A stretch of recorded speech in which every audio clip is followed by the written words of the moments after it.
We have investigated the lies your brain tells you about your memories, your choices, and your emotions. But today, we face the ultimate, most frightening truth. The lie your brain tells you about when you decided to act. You believe you are the conscious commander. You think, I will now pick up the phone. And then, your hand moves. That's the sequence. That is the feeling of free will. But what if that feeling of conscious choice, the I decide moment, was just a comforting afterthought? What if your actions started in the shadows of your subconscious mind up to 3 seconds before you, the conscious observer, ever got the memo? This challenge to free will comes from a terrifyingly simple experiment by neuroscientist Benjamin Libet. It suggests that your choices are not initiated by your conscious thought, but by a physical process that simply informs you of the decision at the last possible moment. It's the ultimate time-based psychological hack. And once you see the evidence, you can never unsee the lag. The Libet Experiment, the hidden timer. The experiment required 3 things: a clock, an EEG machine, and a button. Participants were asked to do something simple: flex their wrist whenever they felt the urge. The only rule was to note the exact time on the clock when they first felt the conscious urge to move. This is the critical data point, the time of conscious intent. W. When did you decide? At the same time, the EEG machine measured the electrical activity in the brain's motor cortex, specifically a signal called the Readiness Potential, RP. This RP is the brain physically preparing to execute a movement. The results shattered the belief in conscious will. Action time, the wrist moved at time 0. Conscious intent, W, the subject registered the choice to move at -200 milliseconds, a fifth of a second before the action. Readiness potential, RP, the brain activity, started at -500 milliseconds, half a second before the action. The machine proved that the physical action was initiated by the subconscious brain 300 milliseconds before your conscious mind realized it had made a choice. The brain decides, and then it tells you it decided, retroactively. You are not the initiator, you are the silent, delayed narrator. The expanding gap, the 3-second lie. Follow-up studies using fMRI scanners have only made this realization more unsettling. Researchers found that they could look at brain activity in the frontal and parietal cortex and predict the participant's decision with up to 80% accuracy, up to 10 seconds before the person became consciously aware of making the choice. Think about that.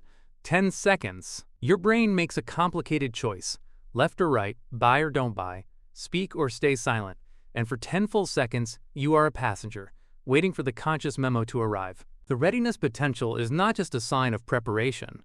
It is the subconscious making the final decision and hitting the go button. Your conscious mind is there just to provide the illusion of command.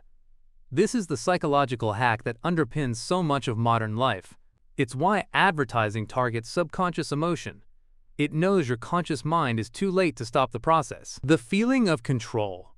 If the action is delayed, why does it feel so immediate? This is where the interpreter from our last video steps in to clean up the timeline.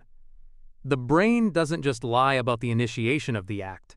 It lies about the timing of the act. The brain actively shortens the perceived time between your conscious decision and the resulting physical action. For example, if you consciously try to make a light turn on, the brain perceives the time between your button press and the light turn on as being shorter than the actual measured time. The interpreter is literally editing the footage of your reality to make you feel like the master of the universe. This is critical. We are not perceiving reality. We are perceiving a narrative of control. The moment we see evidence of a time delay, the brain jumps in to erase it. We are living inside a beautifully edited movie where we are the hero, and all the boring time gaps and subconscious triggers have been conveniently cut out. Lie number 3. The rubber hand illusion. If our sense of agency, the feeling of control, is so easily fooled by time, can it be fooled by matter? Yes, this is the rubber hand illusion. A participant places their hand on a table, hidden from view. A realistic, fake rubber hand is placed in front of them. The scientist begins to stroke both the real hand and the fake hand simultaneously with a brush. Within minutes, the participant starts to report that they feel the brush on the fake hand. They start to believe the rubber hand is part of their own body. The proof: When the scientist brings a hammer down on the fake hand, the participant often exhibits a strong stress response, a racing heart, sweat, and fear. They believe their fake hand is about to be smashed. This shows how easily the brain is tricked into assigning ownership and agency to an inanimate object.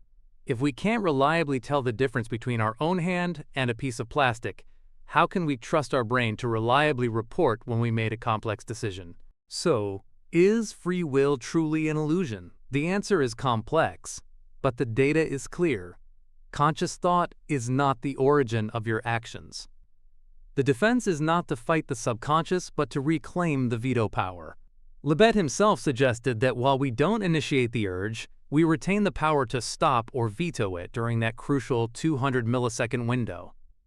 Action 1. Identify the readiness potential. Become aware of the subconscious urges, the impulse to scroll, the urge to snap at a friend, the reflex to buy. You cannot stop the urge from arising, but you can feel it before the action starts. Action 2. Use the 200 millisecond veto. When you feel that urge, use that tiny window to impose conscious will and stop the action. Don't ask why the urge came. That's the interpreter's job. Just say no. Action 3. Prime your subconscious. Since the subconscious makes the real decisions, fill it with good data. Set up your environment, priming, and feed it clear goals. When the subconscious makes a decision, it will be one you can live with. The greatest freedom is not the freedom to initiate, but the power to interrupt. Be the editor of your own life, not just the blind narrator.